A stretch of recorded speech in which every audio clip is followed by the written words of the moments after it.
Well, boys and girls, I showed you this bucket and a slightly smaller bucket about a week and a half ago when I was bleaching it for the purpose of using it as drinking water. Rain caught on that tarp, which I've dropped down.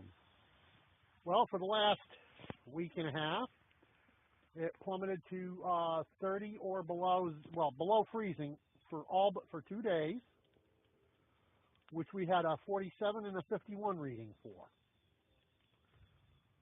So both the buckets were solid ice, and I wanted to make some tea, and I'm running short on drinking water otherwise, so I was going to break out the small bucket and use it. Let's go take a look. As you can see, the solid ice is in chunks. That's because I took some time and whacked at that sucker with my little hatchet that I've showed you once before.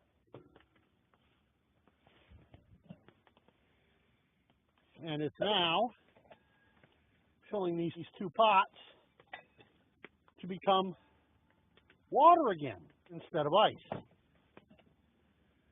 Yeah, instead of ice, it's becoming water rather rapidly.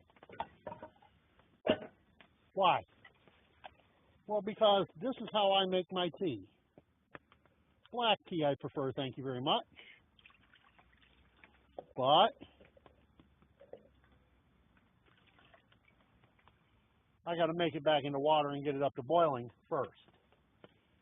Now this I'm just going to get melted. I'm not going to worry about bringing it to the boil, because that won't come into play for a couple hours yet.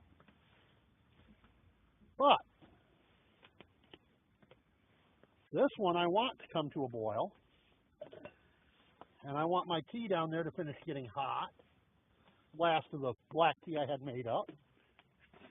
And I had a third bird to kill with one stone. So I covered the stove with a piece of sheet metal, and I laid this blanket across it because this blanket was damp.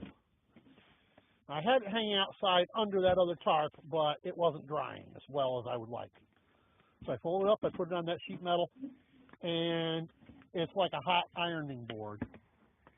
And it is causing this blanket to give off steam and dry a lot more quickly.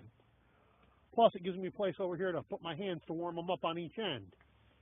So that's 4 birds with one stone while I'm standing here making water in the hooch for tea. That's what we got for the moment.